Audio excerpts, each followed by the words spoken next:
Working for a medical journal, you don't actually have to have a background in science or medicine, so just stay positive. There's loads of jobs out there and you'll get there eventually.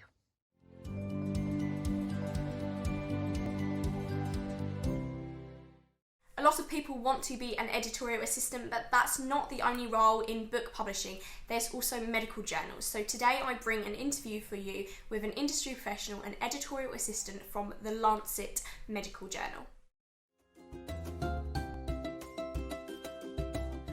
The motto that I live by is that if it won't matter in 5 years, don't spend more than 5 minutes worrying about it, because it's not worth being stressed over something that isn't going to affect your life in the long term.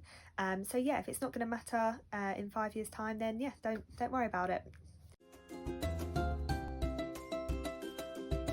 The one fashion trend that I would like to bring back is flares. I think they look amazing. I love seeing them on people when they like wears flared jeans and stuff. I think it looks great. And the other one would be go-go boots. I love go-go boots. I see people wear them all the time now, which is I think coming back into fashion a little bit with the like white boots and everything. But yeah, I think they're so cool. So they're the two things that I would like to bring back into fashion. So my job is an editorial assistant for a medical journal called the Lancet, and my daily tasks include handling new submissions, going to different board meetings, editorial meetings where they discuss different manuscripts that have been submitted. I help with author queries such as issues with their submissions, updates on where their papers are in the process, handling different kind of forms that come in, license agreements and that kind of thing, and just general kind of ad hoc tasks. Some of it is a little bit more administrative, but I think that's kind of what you expect with most kind of entry-level jobs. We do get the opportunity to work with editors on bigger tasks. I've worked with the assistant editor team sometime and kind of helped them proofread manuscripts, but that's not a normal task that we get to do. That's kind of happened a lot more frequently recently because of the pandemic and just the increased workload that we've had. So I'm quite lucky that I've had the opportunity to work with them recently. But in day-to-day tasks, yeah, they're generally very kind of standard, working with authors, working with the editors, and just helping push through papers and just assisting with the general kind of flow of things. We have a job that's very kind of mixed with everybody else. We receive a lot of queries from all different departments, and our job is much more of a support role, just helping people with whatever they need, and yeah, just attending different meetings to help out when we're needed. I'd say the one thing that most people don't know is that working for a medical journal, you don't actually have to have a background in science or medicine to work as an editorial assistant.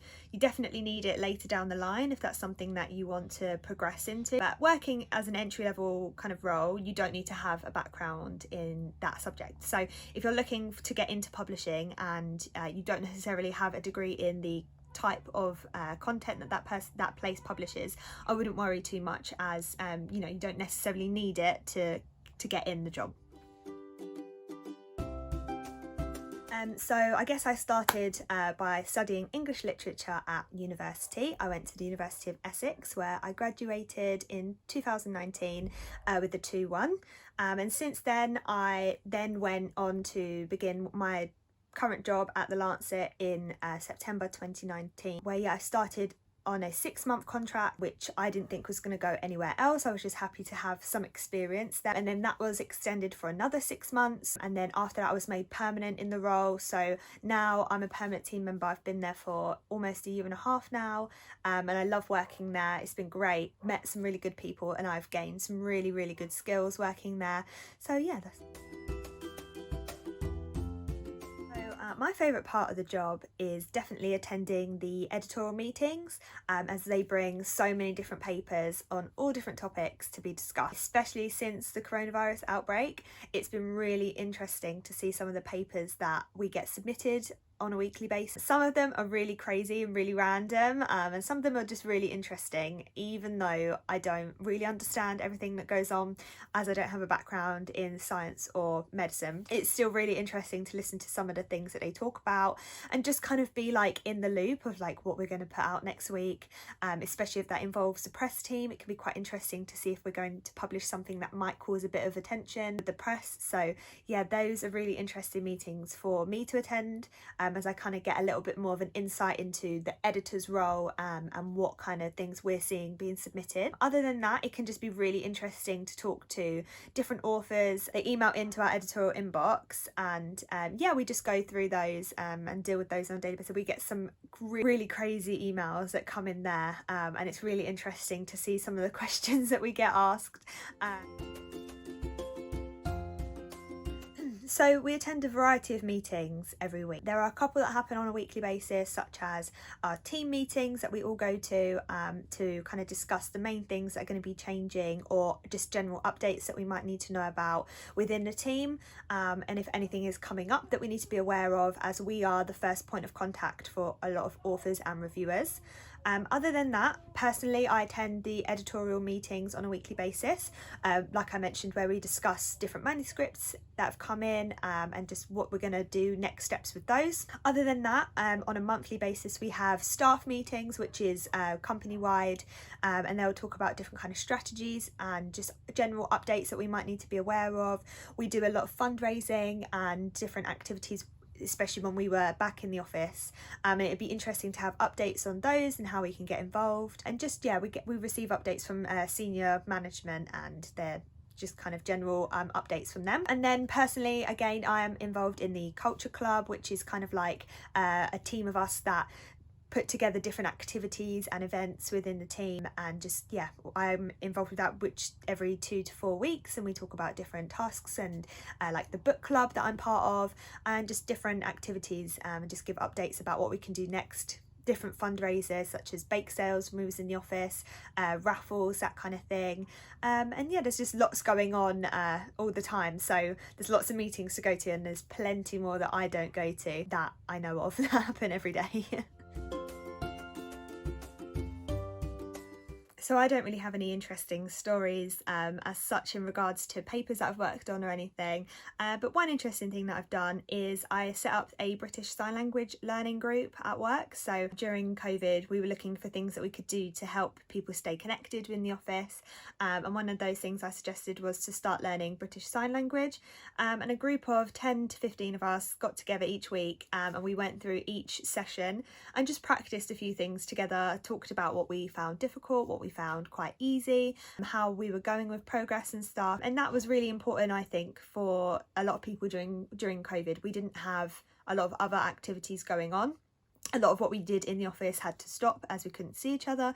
So it's one thing that I helped kind of coordinate during the lockdown. But yeah, it was really, really good to have that kind of culture continue whilst we were working from home.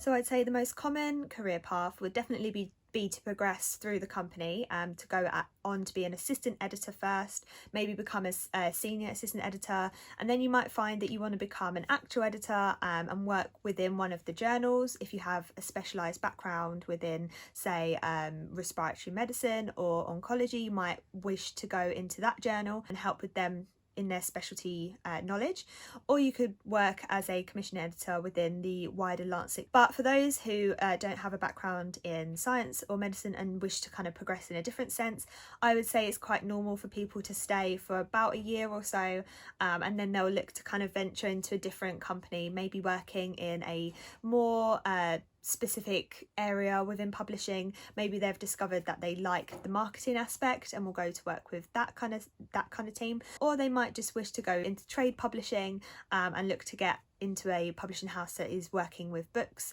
and just kind of progressing into the area that you feel is more kind of suited to you. So the one thing that I've learned about the industry is that it is very competitive and it can be really hard to get a foot in the door to get started. So starting out in a medical journal was a really good step for me, as I could get the key skills that I needed, learn how the industry works, and actually build some knowledge on it before I kind of figured out what path I wanted to go down. And yeah, I think that's the main thing that I've learned working here. I've learned a lot of transferable skills as well. I've learned how to kind of proofread working alongside the assistant editor team, which I think is a really valuable skill that I wouldn't have gained if I didn't start out in this industry. So yeah, that's the main things that I've learned. So the one thing that I still don't know about the industry is definitely the journey of a book compared to the journey of a research paper. I know so much more about journals and having things peer reviewed, which obviously doesn't happen with books. So I'm a little bit in the dark about what the journey of a book is compared to a research paper. So my book recommendation, for fiction, I would definitely recommend The Handmaid's Tale by Margaret Atwood. It's one of my all-time favourites and I wrote my dissertation on it at university, so highly recommend that. And non-fiction, I would recommend This Is Going to Hurt by Adam Kay. It's a brilliant book. It really gives you a great insight into the life of a doctor within the NHS, and just kind of the things they have to deal with. And yeah, it was a brilliant read. Highly recommend both of those. So my advice would be to apply for as many jobs as you can. Just keep looking at what's out there every week. There's new ones added. Definitely look at different agencies such as Inspired Selection and Atwood Tate. They're both really good agencies that can help get you a job, help with your cover letter and CV, and they just promote lots of different companies, so you've got a wide range of ones on there to look at. Other than that, I would say just hone in your skills, your communication skills, do a lot of reading into the area that you'd like to get into, and just be aware of lots of different routes into publishing. There's not just a simple way in. You can go through the editorial route, but I know a lot of people go through marketing or working for other teams and then making their way into the role that they want to that way. So just stay positive. There's loads of jobs out there and you'll get there eventually. So I hope you found that interview with Ella useful. Do let me know what kind of videos you want to see more of in the future.